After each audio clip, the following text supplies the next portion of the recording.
Hello and welcome to Harry's Gardening. This is my very first live video, so welcome to all who was able to watch it.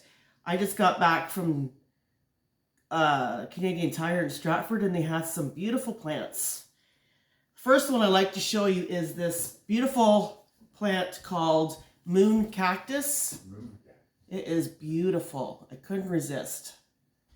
And another one in the same family but different top on it.